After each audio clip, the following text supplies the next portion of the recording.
to watch the program. I think nobody's behaving themselves. Hey, Scratch players, it's here. Our big money instant ticket game where you can win up to $5 million. Yes, for only $2,000 per ticket, you have 28 chances to scratch and win cash prizes instantly. It's so easy to play. Reveal a cash symbol in any of the cash spots and win the prize shown. Match any of your numbers to any of the winning numbers and win the prize shown for that number. Find a money bag symbol and automatically win the prize shown, or find a 10 times symbol and win 10 times the prize shown. Imagine what you could buy with your big money $5 million scratch ticket. So, buy a ticket today, and remember, a ticket a day could make you rich today. Get in the game with Joint Ace Sport. Provides ideal nutritional support for both serious and recreational sport people, as well as gym users and those undertaking vigorous exercise. Combines hyaluronic acid, bromelain, glucosamine, chondroitin, and ginger extract. Plus trace minerals and vitamins including copper. What are you waiting for? Get in the game with Joint Ace Sport. Distributed by Mike's Pharmacy and available at all leading pharmacies countrywide. BM Soat Auto Spares announces, come see why we're different. We take good care of you like no other. Customer service, prices, and products that will keep you and your wallet smiling. We carry a wide range of auto spare parts, both new and used. Original used Japanese parts for all Toyotas, Mitsubishis, Hilux, and Hondas, including Canters, IAs, buses, and Pitbulls. KYB shocks for all Allianz Premios, Carinas, and Rons. It gets even better. New parts and accessories for all your vehicles, auto lamps, windshields, bumpers, mirrors, suspensions, radiators, condensers, sliding windows for pit bulls, and more. We are the exclusive distributor of Indo-Farm Tractor. And now, here are just a few good reasons of why BM Soat Auto Spares and you would be the perfect combination. Affordable, reliable, flexible, and most of all, keep you and your wallet smiling. BM Soat Auto Spares, we told you so.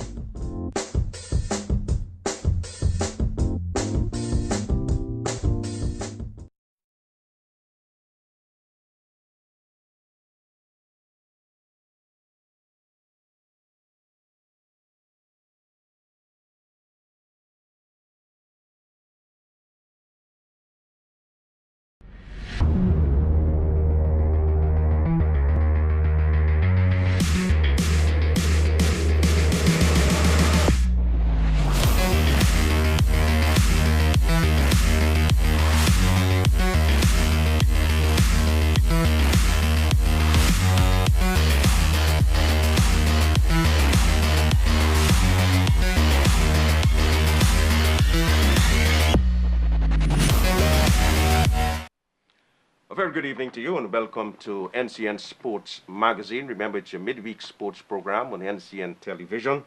And tonight we want to talk football. We call the program Football Forum. And we're so happy to have Mr. Wayne Forde, the president of the Guyana Football Federation, and Mr. Rawlston Adams, the second vice president, we say one of the vice presidents of the said association. Gentlemen, very good evening to you and welcome to the program. Thanks, Edwin, for having us. Thank you, and good night to the viewing public. Well, Mr. Forde, you have spent almost 2.5 years in the position with another year and a half to go before the elections because it's a 4-year term. And I love that because many of the associations and federations in Guyana, you understand, a 1-year term. By the time you settle in, it's time for elections. So are you on schedule, you and your executive, for this juncture of your tenure? I think we are. I think, for a matter of fact, we might be ahead of schedule. As it relates to our strategic plan for the football development in a very comprehensive way, we have made some transformational, we have initiated some transformational programs, starting with the Academy Training Center program. It's the first time for Guyana, and it is a unique model for the region to begin with. So we have, at this moment, 13 centers spread throughout the length and breadth of Guyana. When my administration assumed management of football in Guyana, the technical department was manned by 2 persons. At the time, it was Mr. Claude Bolton and Mr. Lyndon France. Yes.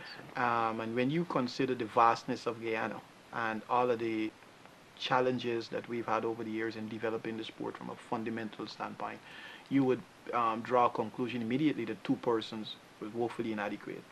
So after we would have hired Mr. Greenwood, we set out based on his developmental strategy, which aligned itself with the posture of the executive committee to expand. And at this moment, we have 36 paid coaches on our staff. The largest line item in our monthly payroll is coaches. And that is a sense of the direction that we're taking the investment in football development. The investment is going exactly where it belongs, to the coaches who in turn are developing our players, are developing the players that will take Guyana to the 2026 World Cup. So the Academy Training Center is a major project. In terms of our wider communication with the membership and the public, we all know that we have a long-term relationship with Chronicles. Every Saturday we have a page that is called Extra Time, where we feature some of the key achievements over a week or month that the Federation might be undertaking. And we now have a 1 hour every Sunday morning at 11. That's called Extra Time TV. Those portals were not there before. So anyone that in the past questioned themselves regarding what is going on in football now have an opportunity. So the sport is a lot more engaging as it was in the past. We took our national team to Indonesia. This is the first time that we broke continental barriers. Of course, we would have liked to come away with a victory, but the game ended up 2-1 in favor of Indonesia. We've played on almost every FIFA window so far. We deliberately did not play on the last one because of the strategic alignment of the national program. We're at this moment sourcing a head coach, so there was some careful calculation as to when we really spend that money. Our female program is going well. In all of the academies, we have young girls from the age of 9 all the way up to 21 training every Saturday in the various academies. So I think from a football development standpoint, we've been doing well. One of the other key areas is that we now have, for the first time in Guyana's football history, 5-year secure sponsorship for the under-15 boys. That's through the PD Alumni Group. We have a 5-year contract with them for a nationwide intra-association under-15 boys tournament that's being played right now. For the first time in Guyana history, and I have to keep saying that when I speak to these initiatives, in all 9 of our member associations, the under-15 boys are playing in a league that is tailored to that association. We have, for the first time in Guyana's history, the under-17 football being sponsored by the National Milling Company for 5 years, a total commitment of 30 million Guyana dollars. So we will be launching the under-17 in a couple of weeks. We're kind of measuring how the weather pattern is going to be here because we don't want to have the competition disrupted. And again, you're going to have under-17 boys in all 9 of our member associations playing football at the same time. Now, let me just say one thing to come off of that point. The reason why we introduced that model is because in each association, we have a technical development officer that is a paid staff of the Federation. And what they do, they visit all of these under-15 and under-17 games and scout the players. Those players are scouted and then they're channeled to the academy training centers. And we work on those players every single weekend. So then when you see Guyana, the Guyanese players that are going to be homegrown over the next couple of years, you're going to see a vast improvement from what we would have done in the past. Good. Well, that's a mouthful, but lots of structures and systems are in place. And you said that you are even beyond the schedule. So you're running at a terrific pace. But you did mention, for instance, that you have 36 of those coaches. It would cost the Federation, no doubt, quite a lot of money. But that was one of the problems earlier on, the shortage of funds, and there was a little issue with regards of accessing funds from FIFA and so forth. That has been lifted now, isn't that so? Well, we have been returned to what is called full compliance status. FIFA has 211 members spread across the globe. And with the new forward program that was initiated by President Gianni Infantino, the conditions for funding support has become much more rigid and strict, because we all know that FIFA went through and is going through in many ways many years of scandals regarding misappropriation and embezzlement and theft and a whole host of issues, certainly around financing. And some of it were occurring at the MA level, but a lot of it was occurring at Zurich. So FIFA now, under the leadership of President Infantino, they have really put in place some very strict conditions and criteria that MAs have to comply with. When we were elected in 2015, subsequent to our election, we were informed by FIFA that funding to the Guyana Football Federation was blocked, and that was the result of a PricewaterhouseCoopers audit that was conducted on the 2015 accounts. Of course, 2015 would have predated my executive committee. One of the things that we are very cautious when we speak on this issue, though, is that we've seen efforts by some section of the media that we can sometimes interpret as malicious, as trying to paint that as if the report pointed to any form of impropriety on the part of the body that would have been in charge at the time. We've never said that. We'll never subscribe to that, and we believe it's bad for the sport. It is simply from our own understanding and the work that we've had to do to repair the financial management. It's a simple issue of systems and procedure, and just not directing the required investment to bring the financial management of the federation to a certain standard. We were operating almost exclusively on an Excel platform with ledgers, and when you move from support of $250,000 annually to about $1.5 million, you have to know that the infrastructure to manage that level of inflow has to be improved. And we've made a lot of those improvements. We've hired the right caliber of staff, and that is what has led to our restoration of funding. So all that I mentioned before was done under extremely difficult circumstances. So you owe a lot of people? We owe a lot of people. So you started, have you started to draw down on the finances? Well, that's a special project that we're working with FIFA, and we are aggressively pursuing clearing all of our liabilities, because our suppliers have been very, very patient with us and really worked with us. Because a lot of times they refer to the federation as the government. They might owe you for a long time, but you will get paid. So it's one of the top priorities in our immediate engagement with FIFA. We have to get the liability down, and we have to now operate within budget. So it has impacted some of the competitions that we wanted to run. We want to have nationwide U13, U15, U17, U20 senior. We want to support our members with their offices. We want to do all of this, but we have to be very measured in how we approach it, because we just did not have the resources to do it. And some of our suppliers have lost patience, and I get a lot of awkward phone calls from time to time, but it's all part of it. Yeah, but the point is, have you started drawing down on the cash? Not in any... Or do you expect to draw down on the cash? The process was that we had funding blocked, and then we negotiated and satisfied certain conditions. Then we had funding restored conditionally, what they call restricted funding.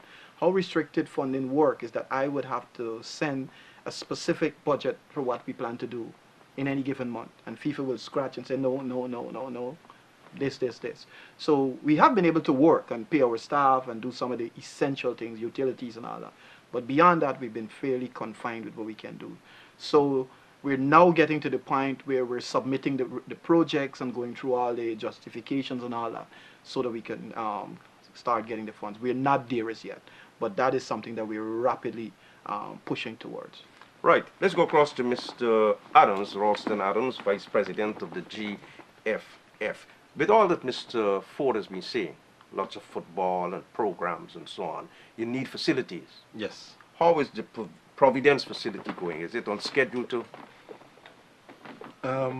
We've had a revised work program from the contractor, and what it has shown is that the project is behind schedule, and for reasons beyond their control, weather being foremost. Where we are, we're at the stage where we are in the delicate process of, and is the most important part of, leveling the ground, because the drainage and the playing surface the quality of the playing surface is dependent on the quality of the surface and how level it is. So we have to go through a very timely and time-consuming process of leveling, and the leveling is done manually by hand, where we go back to first principle, we peg it out, set the grade, take the a straight edge and start pulling it and leveling it, and that process is very time consuming. Whether, as I mentioned earlier, the fact that the surface, the initial surface, right, the position where we are, we're at the sand clay level, and from a engineering standpoint, working with sand clay mix in wet conditions is very difficult. So once rain falls, you have to give it at least 2 days to dry out before you can start working. So when you envisage that you will have forced use of the facility, not the entire facility, Okay, but at least, you know, you can I'm getting do something on it. to that. We expect that leveling to be completed by this week. Once that is done, we will, the contractor will lay the geotextile. I must say, all the material to complete the project is already on the ground. It's already on. It's already on the ground. So they will go through the process of laying the geotextile. Then we will lay the accordion system. So we have the sand clay, we will lay the geotextile, and then we will lay the accordion. In the accordion is where we will put the graded gravel. And then on top of that, we'll put the surface. So we're looking more like the end of May. We had expected to be completed in April, but as you can appreciate, we've seen some early signs of weather changing issues in April. We expect more weather in May, June, which is traditional, but we're seeing some early. Well, Mr. Forde, this project, when it's completed, or even when you could start doing something on the ground, some occupation, it will save you a lot of money. Tremendous amount of money. We inherited that property with an existing building, and part of what we call phase 1 of the project, Mr. Adams is the person responsible for the project. I'll just let him explain to you what our priorities are and how it would impact the cost. So. Okay.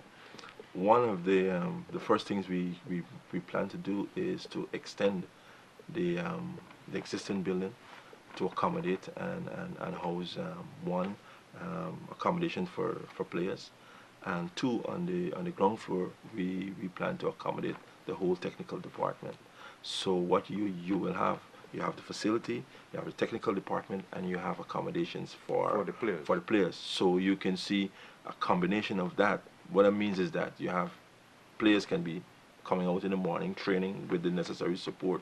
They can going back. So you're saving on transportation, you're saving on accommodations. The facility will be able to have kitchen, so we'll be preparing meals. So once we consolidate all of those activities within that space, we will be saving tremendous amount of money. Yeah.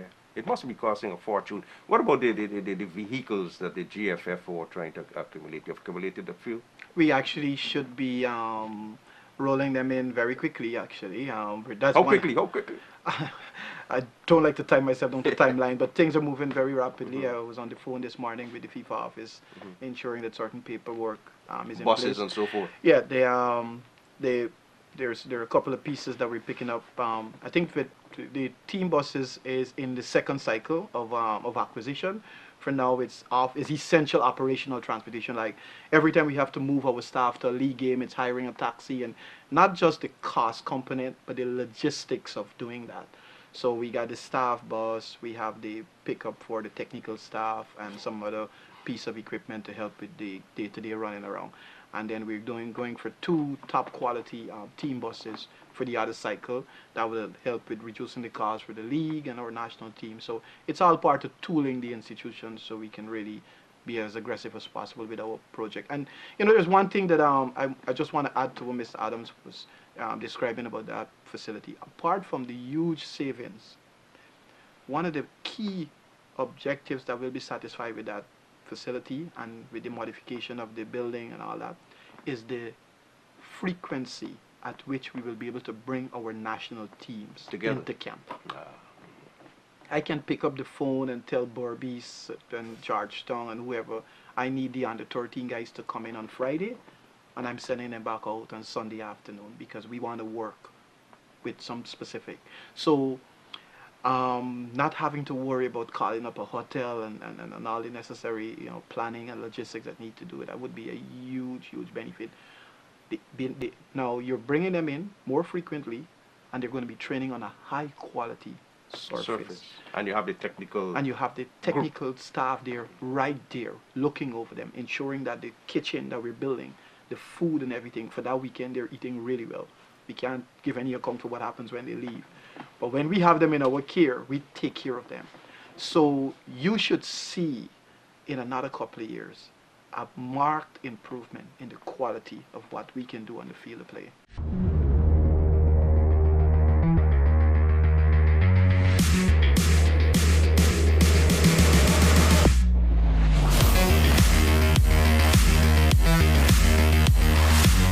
Hit the gym a couple of times a week and you push your body through the pain, and now you're in the best shape of your life. Or maybe not.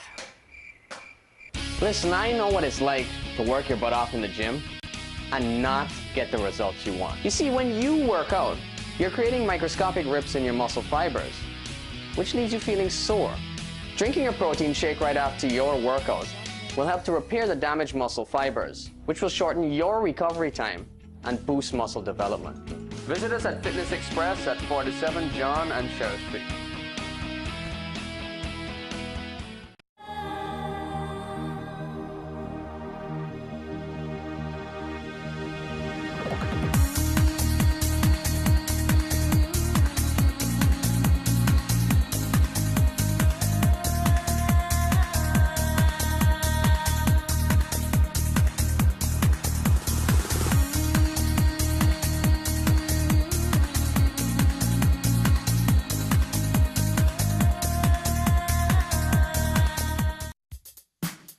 You asked for it, and yes, we heard you.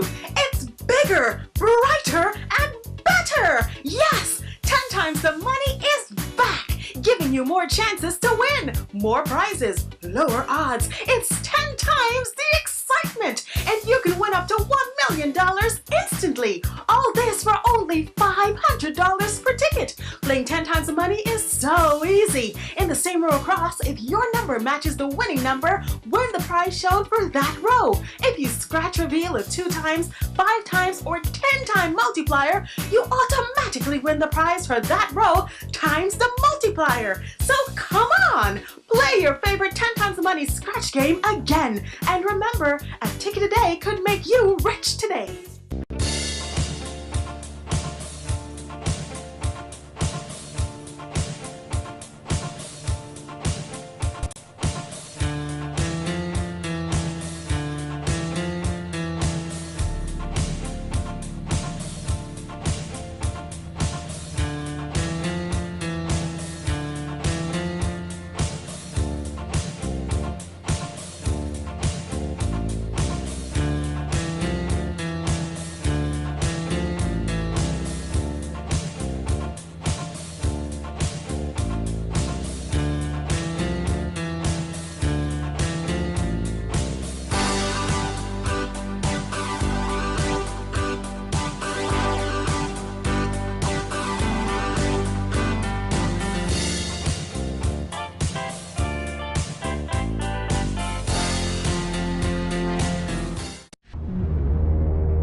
Talking about facilities now, coming to the associations, you did mention on a program sometime back that you were looking to have a specific ground for every association of a particularly high quality with the relevant facilities.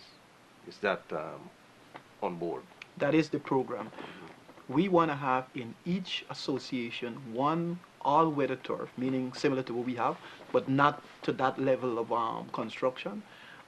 The designs are there, but one turf that will allow the association to run all their programs at that venue. We're putting all the seating, proper lighting, and the pavilion that will have in it the admin building for the association. So the association will be administering football from their football venue. Good. So how far are we on that schedule? We are Rupununi. We have the legal approval from the village and the Tushaw and all of that for the land, because FIFA requires that there's some security that the government doesn't come or any stakeholder comes later on and say this is their ground and all the investment, you know, is in jeopardy. We are actively in negotiation with the council in Berbice for a 30-year lease on the property that we've already located. I think there's a press that went out today on that. And we're working in Linden. There are some issues with the original Bayrock site, and I see some other interest being shown there, so we've spoken to the association. We're still engaging all the stakeholders. So there are efforts being undertaken from both ends, the federation and the association.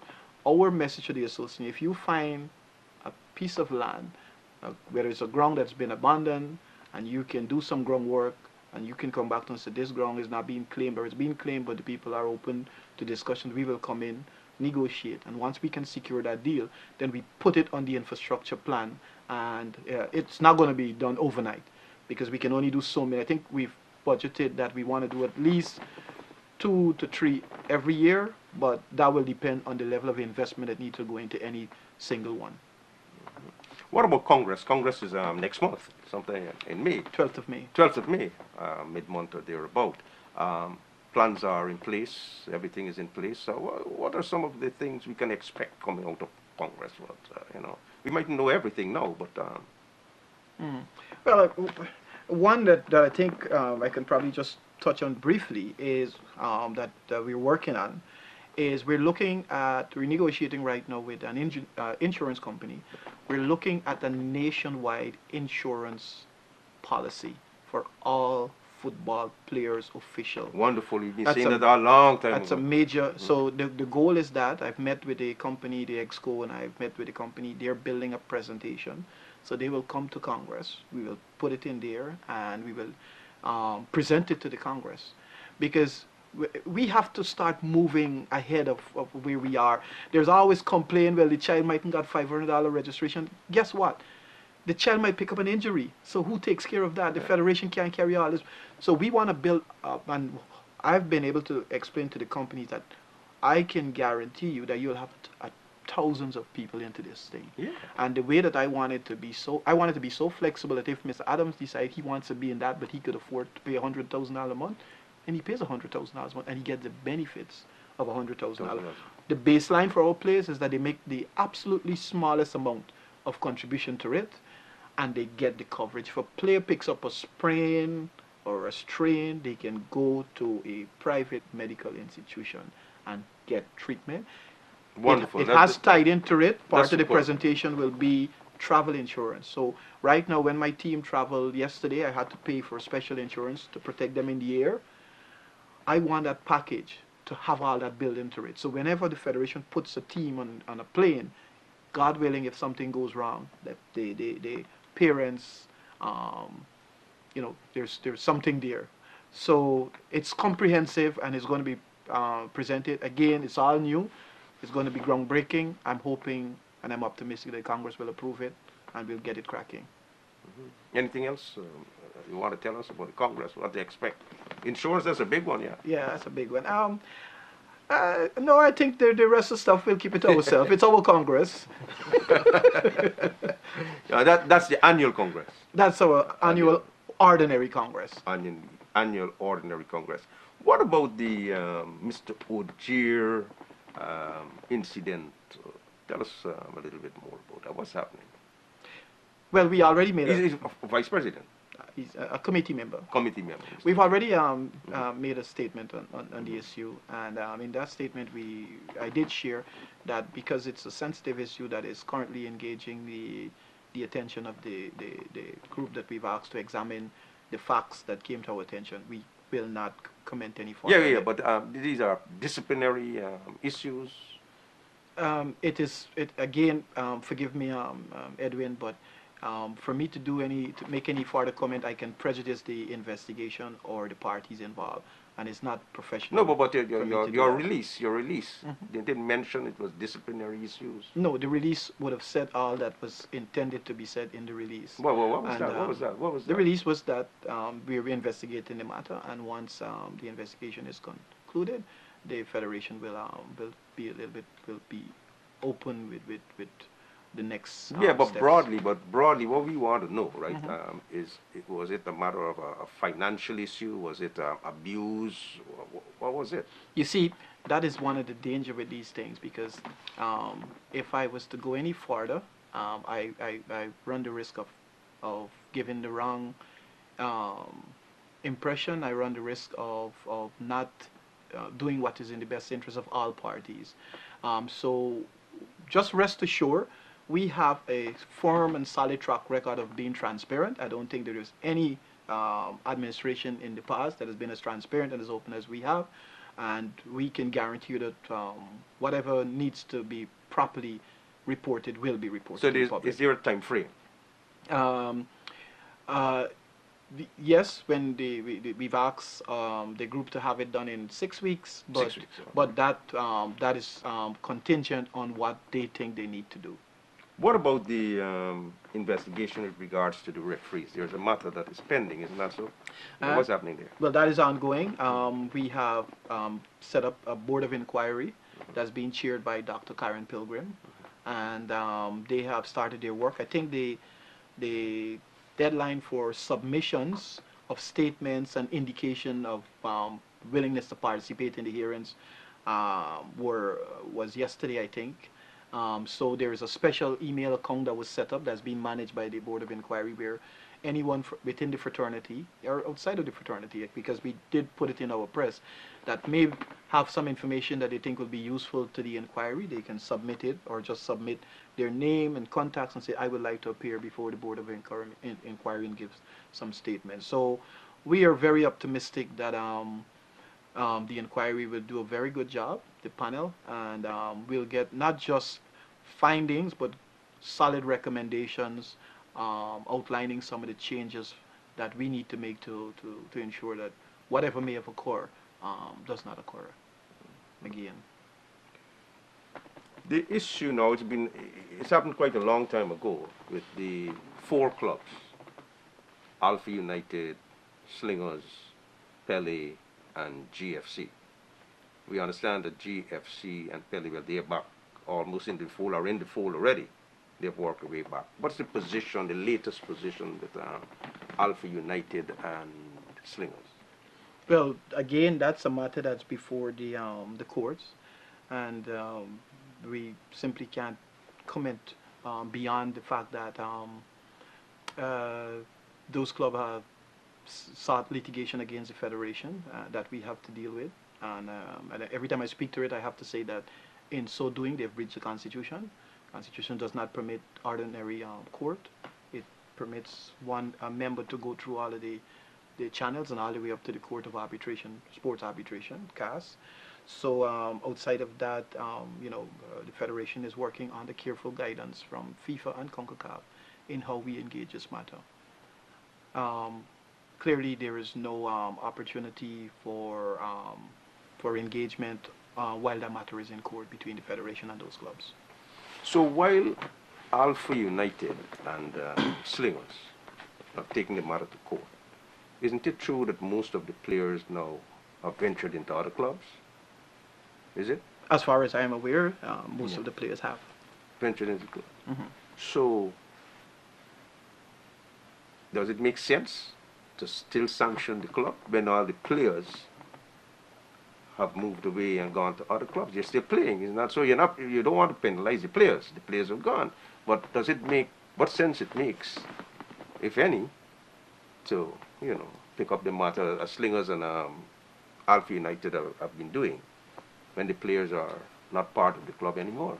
Well, I think that's a question that would be best asked of those clubs, if I'm not mistaken. But I don't know how to really answer that. I don't know. I think that would be it. I think that that's a matter for the club and how because they're the ones who've taken them out of the court. Right, but So- you know, I'm trying to make sense out of it, whether from the GFF or Alpha United or Slingers point of view. If the players have gone to other